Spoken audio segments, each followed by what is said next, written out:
Okay, terrific. I haven't got an intro video to play, so ladies and gentlemen, or ladies and gentlemen, we are live. Carol May Whittick, thank you so much for joining me. Jill Pillage, thank you also very much for joining me. Carol's just from Commonwealth Garden, London. Jill is from somewhere far more exotic at this time. She's broadcasting all the way from Accra in Ghana, and I likewise, I'm, just in West London. So what are we going to talk about tonight? Everybody else who's here, uh, welcome very much to another edition of Tete a Tete. I'd like you to join in the conversation if you possibly can. If you want to toss in your comments, please do. I'll read them live as we progress, or indeed pose them to Carol and Jill as we discuss our subject tonight. And what is that going to be? Well, whether or not social media has been boon or the bane of the development of the human awakening, social awakening around the world. Here's the background. So, hard on the heels of the gradual easing of COVID restrictions in many Western countries, particularly the UK, the world has been plunged into yet another global crisis with the conflict in Ukraine. The mainstream is going at it hammer and tongs to paint the spectre of the evil Russian bear devouring its smaller neighbor with a false flag invasion. There have been harrowing scenes shown of African residents of Ukraine being denied free passage to safe havens in neighboring countries. And of course, the daily barrage of images, some clearly false, of Ukrainian citizens being pummeled with high explosives. It's not a comfortable sight. The natural output, of course, is fear and anxiety around the world, because this invasion brings nuclear powers NATO and Russia face to face in a conflict which could escalate. That's the background. So I'm asking whether, after the thorough schooling the world received in misinformation with COVID, whether the awakening of the world is being aided by social media platforms in the way in which they are being used. Now, I'm joined by UK-based podcaster and collaborator on the Awakening Report, Carol May Whittick in London. Hi, Ted. And UK psychotherapist now working in Ghana, Jill Pillage. Later on in the program, we may have other thrills in store with other guests, but we'll see how that works out. Lady, good evening. How are we today? Carol first. Good. You know, it's another day in the world of 2022, and it's just interesting to see what happens. It's a spiritual test as well as a psychological test, but it's a learning, and I'm learning as much as I am about the world and about myself on a daily basis, and it's a test for us all. And if when we get through this, it will be something that we'll talk about for eons to come, and people will come to us and go, "You were there. What was it like?" So we just got to ride and think. We just need to be able to have a good story to tell in the future and make sure that we're on the right side of history. That's what they all say. Okay. Jill, what's your take? How are you? I'm well. I'm happy in Ghana. Not really looking forward to coming back. Shame. Well, don't crow too much because we're both jealous. For me, it's been a really interesting turnaround. I've watched COVID leave stage left and Ukraine and Russia come in stage right, whatever, It's like, okay, this is interesting. Let's see what happens now. Will people... No, I see you shake your head there. And it's shocking. It's shocking. They've gone right back into it. Right. Isn't it incredible? Okay, look, let's get straight into this. First of all, I mean, your take on the differences within the social platforms. Facebook is one thing, Instagram's another, Twitter's another, even LinkedIn, YouTube, Telegram. They're all different platforms. How do you evaluate the impact each one of these platforms has had on people's kind of understanding, perception, and awareness. Carol? I think they've all played their part in the awakening, and it just depends on which one you're more engaged in as to how much engagement you have. Yeah. I have more engagement on Instagram, so I find that by doing pictures and videos and using the stories on that platform, it works much better for me. Although I do engage with a few people on Facebook, but the algorithm is forever changing. That, you know, for the most part, you're at the bottom of the pile, it seems, and you're not getting seen. I know that I don't get seen that much. Having said that, what I found very interesting in the beginning, I went to my first protest in August 2020, and I posted a few pictures on Facebook, and as well I'd shared them on Instagram, and I posted them on Facebook. And what was interesting is, out of the depths of my Facebook friends, as they call them, people that I hadn't seen for 30 years since I left school came up and decided that they were going to put in their 2 pennies about what I was doing at that point in time. And I hadn't touched skin with them since I was 16, you know. So I think what I'd found with Facebook, it was just, there was too much room for people to have backwards and forwards. I mean, it can still happen on Instagram and things like that, but I think people just felt that Facebook was more of a platform to just really vent their spleen in a very ugly kind of way, really. Twitter, I find I don't use as much, but it's good to kind of see where a conversation is going. And at this point in time, I find Telegram really good for research on things that would probably get pulled off the major or the main or the more popular social media platforms. You can really find a lot of stuff that gets posted there that you can link to. There's a lot of files that you can download. So LinkedIn, I've had a LinkedIn account for as long as LinkedIn's been there, and I barely use it, to be honest. So I'm not the best example to ask about LinkedIn. To promote it. Okay. So, Jill, what's your experience been of these platforms? And which is your favorite? It's a love-hate relationship with Facebook. I haven't got into Instagram. LinkedIn, professional for work. Really, that's what I use it for. Hardly ever use it. Telegram is coming out on top for non-censored information. Right. Now, it's funny that you're both talking very much about Telegram. In fact, I mean, I get the impression, my sense very much is that Telegram is the platform of choice for picking up information as it comes out. Secondly, the censorship situation on there is absolutely fantastic. And so, you know, that's the one I go to. But then there is so much information to follow that, how do you manage the volume, Carol? Well, first I turn off my notifications, so I don't have, because I am part of so many different channels and so many different groups. That when I first joined there, my phone was just, and I keep my phone on silence, I just have vibrate, and my phone was going crazy because it was just turning. So I have my notifications off. I have a few friends that will message me on Telegram, but because I only kind of go on there like once a day or so, and I manage another account on there, so I'll go on there 2-3 times a day to post on that. But sometimes I'll just post in that channel and come off. I won't go there and like spend time. So it's, I turn off my notifications, and then there are a few channels that I will always look to because I'm interested in their point of view and their conversation.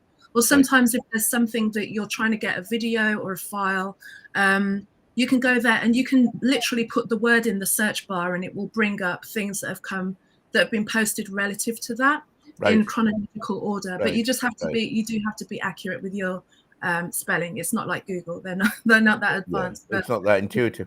I mean, the problem is the number of times I've gone on there, seen something absolutely cracking, not saved it, come back to look for it, and I've got 20 different platforms that could have been on, and so on. So following that, what I decided to do was that, say, on Telegram, I got 3 selected channels that are my go-tos for medical health stuff, for politics stuff, and for kind of Africa and international stuff. And those are my go-tos. And based on what I discover on my go-tos, which I find reliable and to a standard, the go-tos are the places where I feel I can share stuff so long as it won't be kicked off by the censors. So for example, I don't mind giving them a plug. I follow Menotti and Mike Eden's site for COVID. As you know, Menotti is this architect with a lot of experience in social policy and so on. And of course, Dr. Mike Eden was an ex-VP of Pfizer, and he was Mr. Jab for Pfizer for so many years. So he's a thoroughly schooled scientist, and he knows what he's doing. So I know that if I go there and I pick stuff up, and I can share it because it'll be to a certain standard. Although sometimes the price you pay for that sort of thing is that it can be a little bit nerdy as well, and a bit kind of over other people's heads. What about you, Joel? How do you manage the volume and the value of the stuff that you pick up on social media? Well, right now there's two particular things that I'm watching. Right. Weekly, there's the Corona Investigative Committee with Ooh, Rainer is that the grand jury? No, that's the other one. I was coming to that. Oh, okay. Every Friday, you have the Corona Investigative Committee, him and Viviane Fischer. They have on various experts every week for over a year. I think this Friday will be session 94. That is packed with information, scientific information, psychological information, everything that I need to know to stay up to the minute. The other is, of course, the grand jury, which they've modeled on the American system. But because they've taken it to the police, they've taken this COVID thing to the International Criminal Court. Right. It's all corrupted. So they're doing it themselves under common law. Mm-hmm. That has been an education. That has been an exercise in validation for me. Right. The validation in terms of what? Validation in terms of the history and how and where we find ourselves today in the world. Okay. So, I mean, the way that the platforms are performing, do you find that people of different age groups use these platforms in slightly different ways to say you or I, the way you or I might use them? Carol? Yeah, probably. I mean, I've only recently just gone back to TikTok, but I'm doing that via Great Awakening Reports, so I'm not doing it as as myself. Right. And I've always thought of TikTok as for the younger demographic. Right. And even though other like Facebook and Instagram have kind of taken the idea of TikTok and used Reels, so they always kind of will take the best of a Instagram, for instance, took the stories from Snapchat, and I don't even know if Snapchat's still there because they kind of take the best from other platforms. Functioning. It's still there. Oh, is it? So yeah. So they say. So I never worked out how to use it properly. Snapchat's super young. So for what I can tell is if you want to get a message across in, I think you can go to 3 minutes now on TikTok, and I'm still working out how to post. So it's really messy at the moment for me.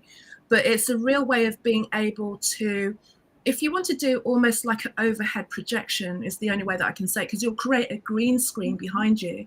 So for instance, if you wanted to have, case in point, like the Pfizer document that's been released today, if you wanted to have that behind you and start pointing at all of these things, you can have it so that you can be pointing people to various different things, like have a green screen behind you. So you can create something more than that, or you can be, you can use it to show that you're just twerking in your bathroom. People use it in many different ways, and I think it's been very instrumental in sharing truth in short bites as well. So I think that's where TikTok has helped. And it's also got, I think it's really also awakened that kind of younger generation. So to get involved in the social conversation. Yeah, from about 20 to about 35, 40, because I see a lot of young people posting stuff in terms of they've found things out and they're really awake in it, but they're also able to speak to their peers in the way that their peers need it. They don't need links to PDFs. They just need to know where the key points are, and that can wake them up from that point of view. This is actually coming to one of the reasons I started this conversation. I mean, I'm desperately worried about sounding like a grumpy old codger. But what can you communicate in 3 minutes of any real merit, apart from emotionally triggering stuff, A? And B, apart from twerking videos of you showing a fair bit of your body and moving it well, all perfectly made up. Jill? 3 minutes is what comes to mind is Soundbites. Yeah. Just remembering way back in the late 90s, yeah. Working in the political field, Soundbites was the thing. And so getting just a snippet of conversation that actually is without its context, perhaps. So I think that's the difficulty in putting across something in 3 minutes. I guess it's quite an art if you can do it. But you see, the beauty of 3 minutes is that it brings brevity. It means that you got to get to the point. You can't shilly-shally, you can't hang around. So you come on, you've got to have your points made, and then you make them, and then you get out. But my worry is that there just isn't any nuance. There isn't any context, and so on. And so as a result, everything that I see on TikTok is deeply emotionally moving stuff, but I'm not sure how much it really teaches people. Now, my question is, does it matter? Carol? Well, can I add to that? Well, 3 minutes is, going back to my music days, is the perfect pop song is 3 minutes. And if you know, because of radio play, 3.5 if you're lucky. You have to be able to pack in. And if you think of some of the songs that really moved you emotionally, in 3 minutes, you were managing to get a verse, chorus, bridge in 3 minutes. So if you wrote well, then you were able to get a lot of information in there, and you were able to impact people emotionally within 3 minutes. So it's possible. But also you've got to think with brevity. One, people's attention span has shrunk down anyway, deliberately so. So 3 minutes is a long time sometimes, especially if someone's not getting to the point. But also, I think you need to also take into account memes. Memes have an instantaneous impact. So that probably isn't even 3 seconds. So that's on a visual level. So you're saying that TikTok is basically competing with memes? Yeah. Like you've got to be, there are people out there who are meme masters, and I'm sure in the future, and I was looking at a few things today just to kind of get some background on memes to understand that one of the things we've got to take into account is AI is listening and watching if we put a lot of text there. But if you put a lot of graphic there and the odd short term, you can get messages across in a meme in seconds that people look at and laugh and share, and you can get so much information in that. That's my point, though. That's my point. They'll look at it, they'll laugh at it, and they'll share. And so what? I mean, it gives you an instant buzz. But what is the residual takeaway? Because we're talking about how much social education we can create through the use of social media. Now, I know we can create a bit of a buzz around things, but my question is, do we really get comprehension in a 3-minute video or a meme and stuff like this? Or all we're doing is teaching people slogans? Well, you get them started.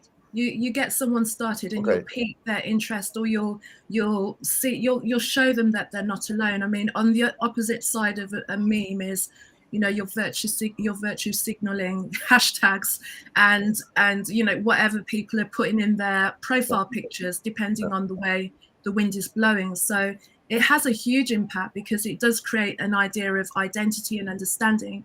And then if you want to go further, then you take it further. You can't just rest your whole life on memes, because we can see the people that are just riding on hashtags and virtual signaling, little kind of like profile pictures. You kind of know where they're at, you know, and people who want more will look at that, and it will just spring them to go a little bit further. It does for me anyway. One, it will just kind of make scrolling down a feed less heavy. Sometimes if you see someone just point out how the change in the narrative has happened, I've seen some brilliant memes that just indicate that in one picture. You know, you've got, like you say, exit stage left. I've seen one where you've got like cartoon men literally pushing out the back, and you see like MIC of a pandemic, and then they're pushing in, you know, the war one. So you see the WAR, and you look at that, and in a second, you know what that means. Yeah. Without someone going into a long thing of like how, you know. So it can have an effect. It does. Yeah. Okay, Jill. Look, here's the other thing, and you guys are supposed to hold my feet to the fire on this one. My sense is, look, we were at the height of the pandemic. Okay, our human liberties were absolutely at risk, and it seemed as if there was a huge chunk of society that actually was in IDGAF mode. I mean, they were like, yeah, so what's the C and what's going on? And they spent their time, okay, lip syncing in their stories, twerking in their stories, coming on looking, frankly, I mean, some of the young ladies that you see on Facebook, I mean, you wonder what the modeling agencies just need to scroll through Facebook. I mean, they'll fill their books in seconds, looking absolutely stunning and gorgeous, granted. But I was like, so in the face of a massive existential threat, Jill, was this the best we could do with social media? Does social media then become like the opiate of the masses, an escape valve, which rather than helping people to wake up, dumbs them down? Jill? Sure. I mean, I thought you were going to kind of no way. If we consider Facebook, for instance, you know, they'd be very happy with the little twerks and what have you. Yeah. And they were busily censoring really important information. Right. You know, so we know we've got an idea of what the social media companies would like us to do with it. And then we've got our own ideas. Let's go back 10 years. Let's go back to 2012. Right. You know, just when the censorship was beginning, you know, we used to get so much information through on Facebook. I learned so much from that platform.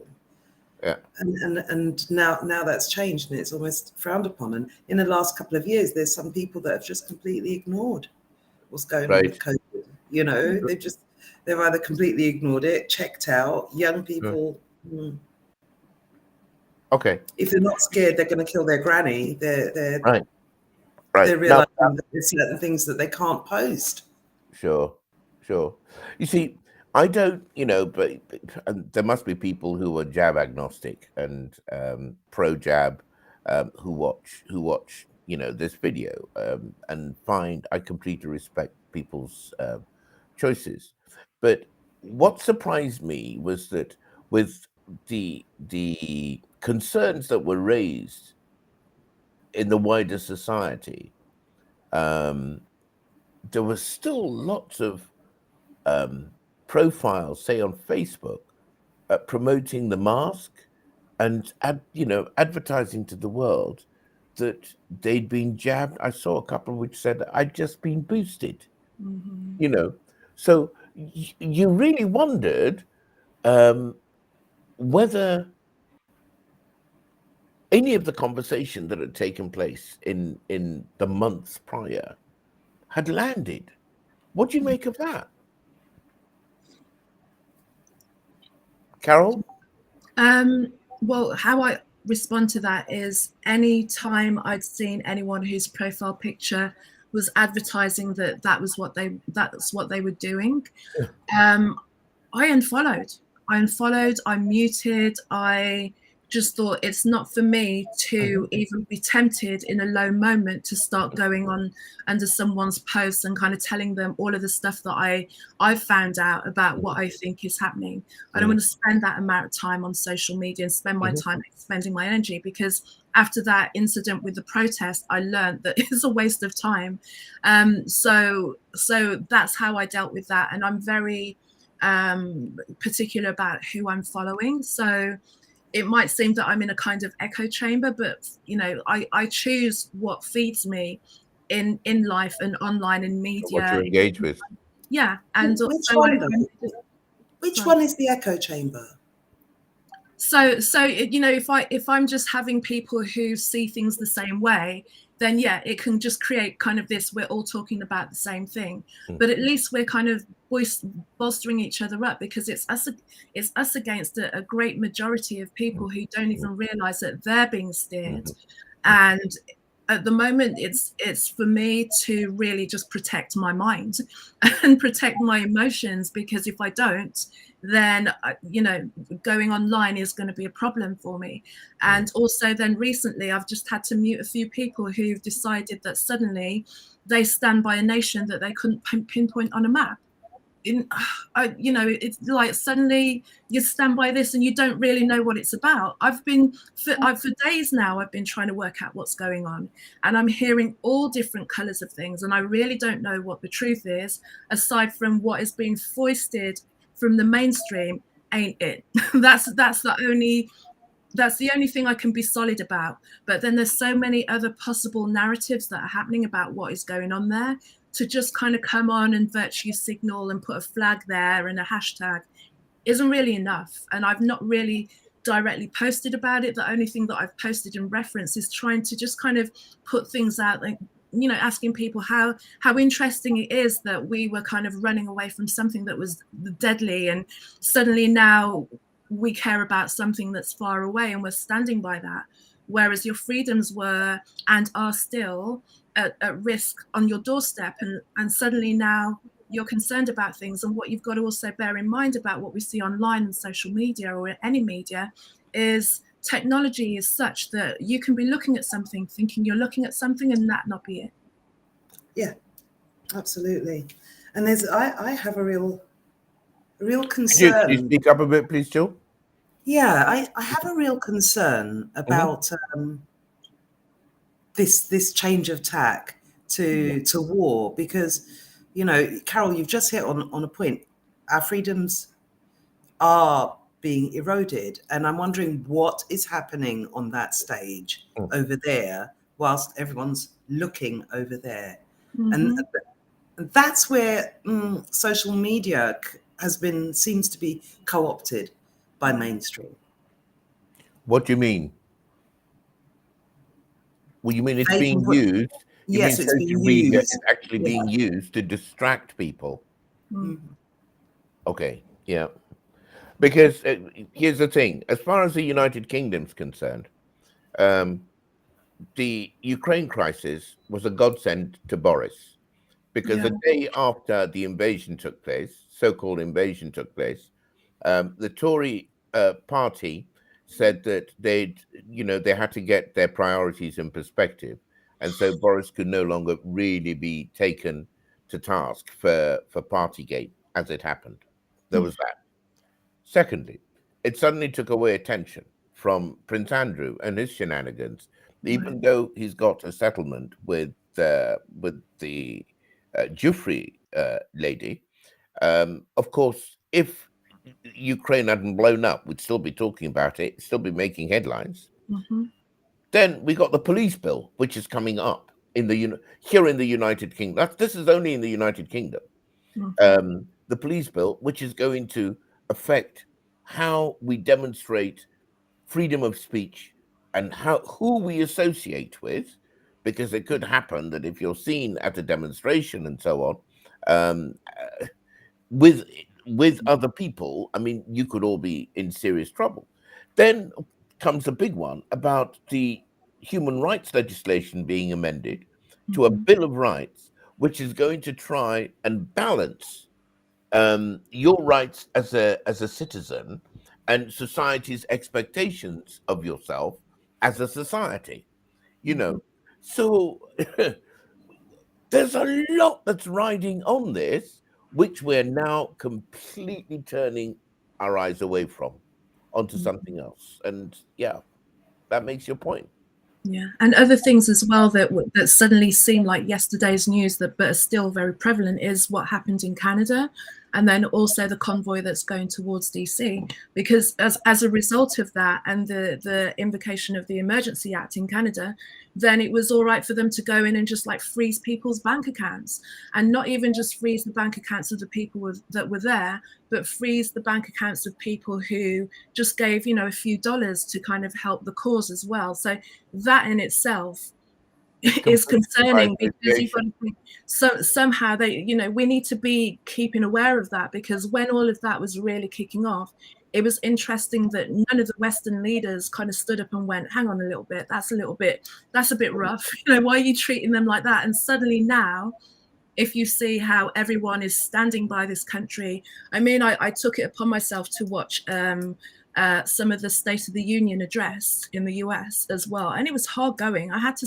stop and come back, because the lies, you know, if you want to talk about emotion, when you're hearing people just out and out just lie, it's a lot to kind of not get caught up in your feelings. And luckily I was watching it via somebody, another YouTuber who was commenting, so everyone was there with it, just going, how can they do this? But then also, if you looked at the optics, there was, you know, they had the colors there and the symbolic flower, and it looked like a movie. But that as well is what's good for social media, because it then can really just kind of filter that, and people can share things. But also, as a result, on the opposite is the stupidity that happens, and there was a lot of that, can be turned into memes very quickly, so people can kind of lighten the mood and know that we are watching a pantomime of multiple levels, but it's serious at the same time. That they can cause such a diversion if you can see how much was put into this performance. It was a performance of monumental levels. It was frightening to watch, actually, because so many State of the Union. Yeah. I haven't seen that yet. That's something. I'm sure that's a thrill in store. But, you see, but what both of you have said puts everything into context. If all of this stuff is going on, and you turn on your Facebook, and it's all about lip syncing and twerking, it does make you wonder. What have we woken? What the main asset society has is probably its younger people. There are a lot of them, and they are socially active, and they've got the energy to do what needs to be done. If these people have been brain swiped into using these very powerful communication tools basically as boldness of narcissistic style behavior, isn't that a bit of a waste, or am I just being too grumpy? Be bold. Well, this kind of narcissism has been kind of bred into society over years, I feel. Yeah. That someone can say twerk is not a big deal. Like, Somebody you know, can what? Somebody who can twerk is not a big deal. You know, it's like, wow, that's great for humanity. No. So Well, thank you. Carol? Social media is really powerful, and it's like anything, any tool. If you have the skill to realize what it's capable of, so it's a knife in a way. So you can use it to stab yourself, stab other people, or you can carve something beautiful out of it. You can get a message across. You can really communicate and grow with people. I think it's really dependent on the heart and the understanding of the person who's using it and their intention. If their intention is to reach out to other people and to get a message to them as best they can while they still can before they get whacked or censored or anything like that, then they will go there with that intention.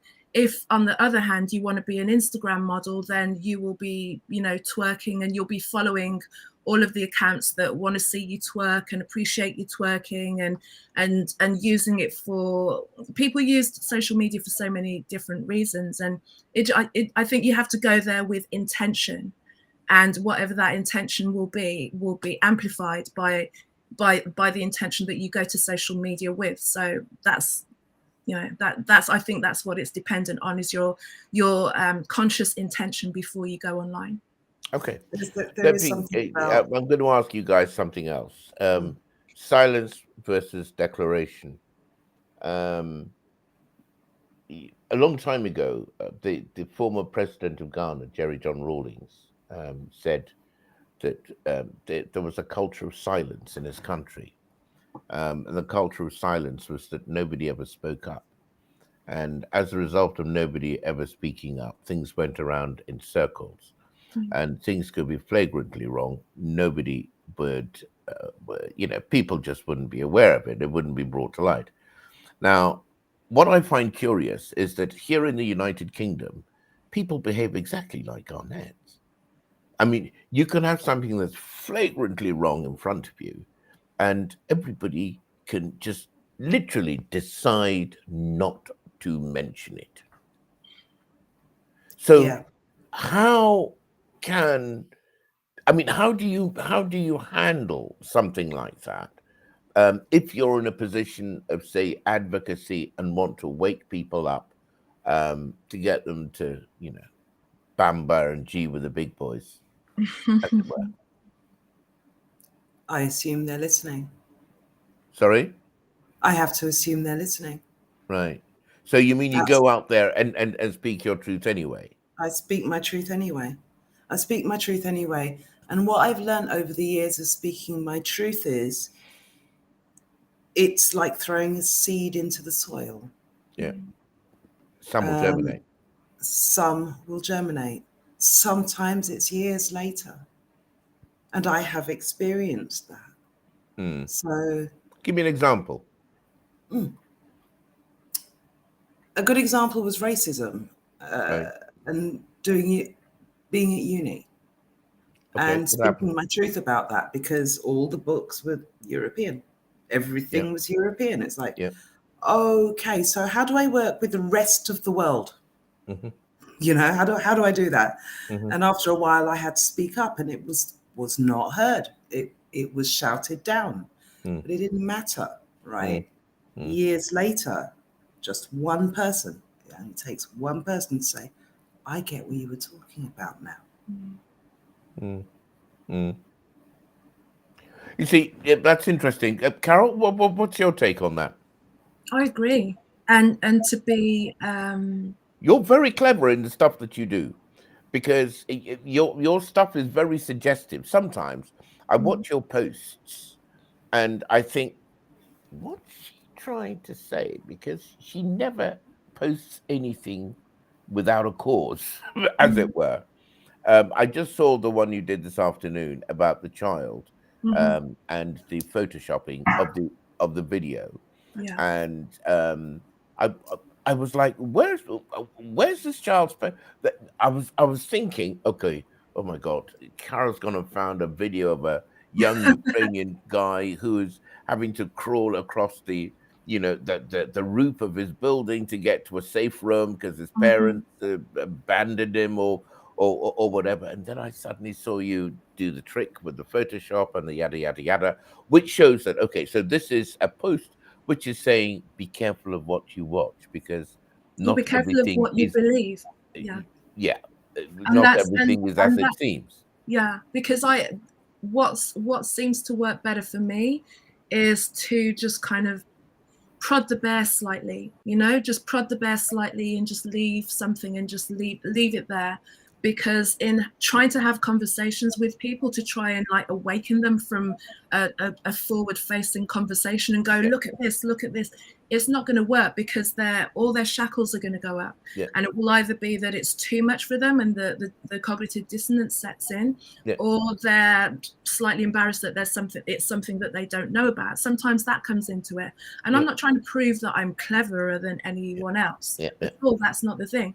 What I'm trying to do is, for all these people that are posting and reposting things online, and then so many people who are researching deeper than me are showing that some of the things that have gone out on mainstream media are actually clips from films way back, that is like meant to be like a couple saying goodbye to each other, but it's actually a clip from a film.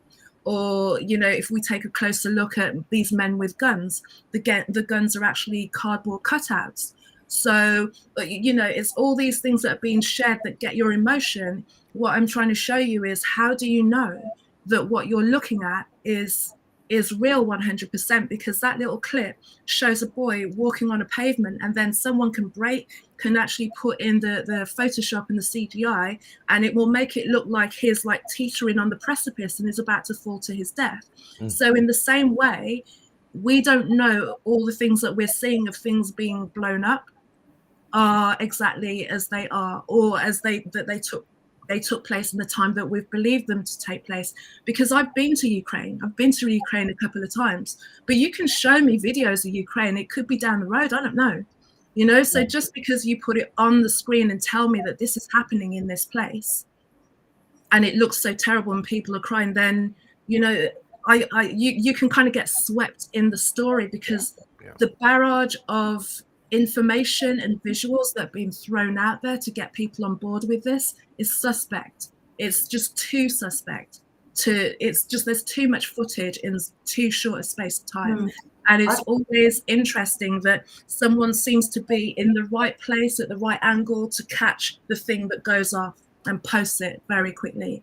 There's a lot that's out there that I really suspect is real. There's a lot of crisis actors, and people don't believe that, but there are people that are paid, and it's their job to do exactly what they do. To be the woman that was on the front page of the newspapers a few days back, you know, it was unfortunate, but it seems like she went through a similar explosion about 4 years ago. So, you know, what are the chances? Oh, hilarious. Absolutely. Yeah. You know, you've got it. And I saw that front page in a supermarket, and I remember being in the supermarket and it was on the newspaper stand. And as I'm waiting to go through the queue and watching these, and I saw two separate women walk past the stand and literally stop in their tracks staring at this picture. That's the impact that picture is having. And that picture is false. Yeah. That's dangerous stuff. Yeah. Yeah. It's I remember in the march for the refugees from Southern America into the United States, there were loads of people who were kind of clearly quite well paid for acting the part. And it took me months before I realized that a lot of these people were actually fake actors who'd been. I mean, a simple thing to add to that is, when you look at the pictures, they were walking apparently about 30 to 40 miles a day. Yeah. I don't know how far you can walk on flip-flops, because that's what they were wearing. If you look at the pictures, you know, and the clothes were freshly laundered every morning. I mean, where'd you get that? Not many laundromats on the road. Right. But there's also something about, even if you do know, I was watching that same boy, and then the CGI comes in and you see it, and then afterwards it's taken away again. And I still had the emotional feeling of him dropping. So scared that he was going to fall, even though I knew. Yeah. Yes, it's incredible. Yeah.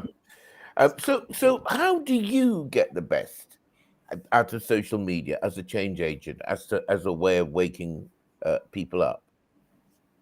The best way is to get in, hop on, say what I want to say, and get off. Right. Really, I've watched your posts. They're very short. They're to the point. I've shared several before. Yeah, I mean they're also you make quite pithy points. And yeah, it's the psychology of it. It's the psychology of it that grabs me. Okay. It's abusive. It's what? That's what it is. It's abusive. Yeah. Right. You know, you can't Explain. tell me. Explain, please. It's daytime, right? Tell me it's daytime. That's really messing with my head. It's night. Yeah. I can see it's night. You can see it's night. And then there's someone on a stage telling us something completely different. It's just abusive, psychologically abusive. Can I ask about modeling various behaviors? Certainly, I mean, the three of us here, we're all, you know, people of African origin, one way or another. And I think that within the society in which we live, Jill, you used to live here, there are certain things which are taboo for conversation. How do you handle those taboo subjects? I mean, for example, race, which is so pervasive, which everybody pretends doesn't exist. I mean, Britain's quite a racist society, but of course I don't know anybody because they're not telling me that they are. But nobody ever knows, you know, nobody ever knows a racist. I hope I don't get in trouble for saying what I just said. But yeah, I find that the country is quite kind of race stratified by ways of social privilege. But nobody ever knows anyone because nobody will ever come and tell you that this is the case. So how do you talk about things like that? It could be misogyny, you know, it could be pedophilia, because that's another thing that's, I mean, frankly, it is so icky for most people that it's, you know, it's a bit like talking about sex to your grandparents or something. It just doesn't feel right. What about ritual abuse, Satanism, which increasingly the evidence is beginning to mount that is far more prevalent in our societies than, and this is what, as a West African, I find this really curious, because the colonials said that, ooh, you Africans are full of all of this pagan ritual stuff. And good God, the society, especially the upper echelons of the society, is riven with this stuff. How do you talk about things like this without being taken out round the back and stoned? I think it's baby steps. It's baby, like the way that if I think I'm posting something, I'm just dropping an idea there. And just kind of like baby steps and dropping it in, because, you know, I couldn't go hell for leather and post all the things that I know or want to have a conversation about just yet, because I think that needs to kind of just slowly open up to what society is really about. And that first starts with people actually going back into a spiritual aspect of it, is getting to know themselves and being confident in who they are as a person, and then also removing themselves from the idolatry, because in order to kind of remove the idols that you have, then you're going to be able to hear that they're not who they say they are, because people aren't ready for the conversation about that level of abuse that's been going on, because they hold these people up in high esteem because of the way that they've presented themselves, the status that they've given themselves of politician, of entertainer, of royalty. So you could never believe that, you know, a friend of mine just is always trying to toy with the idea that maybe, you know, her Madge is no longer with us, and finds that even just trying to go there in a general conversation with people will just lose their minds. They're so attached to the idea that she's still around. So you can't even like kind of broach that, you know, what you're seeing is probably not what you're seeing, because it's too much for the brain, and they're so in love and enamored with that.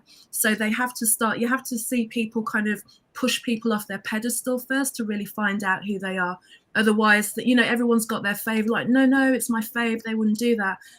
You know, the more you look into those kind of things, you'll find that you don't rise to certain levels without getting involved in certain things.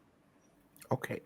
And Guys, it's look, all this has projection as well. it's been a fascinating conversation. I'm going to round it up now by taking last few words from both of you, really, about whether when the chips are all counted, we'll say that thank God we couldn't have survived COVID and walked away with our rights intact without social media, or good grief, it was the social media that did for us during COVID and the Ukraine crisis. Carol, Jill, you first. For the most part, I think that it's how we use it. It's neutral. The technology is neutral. It could be used for good or for ill. It's how we use it. Okay. Carol?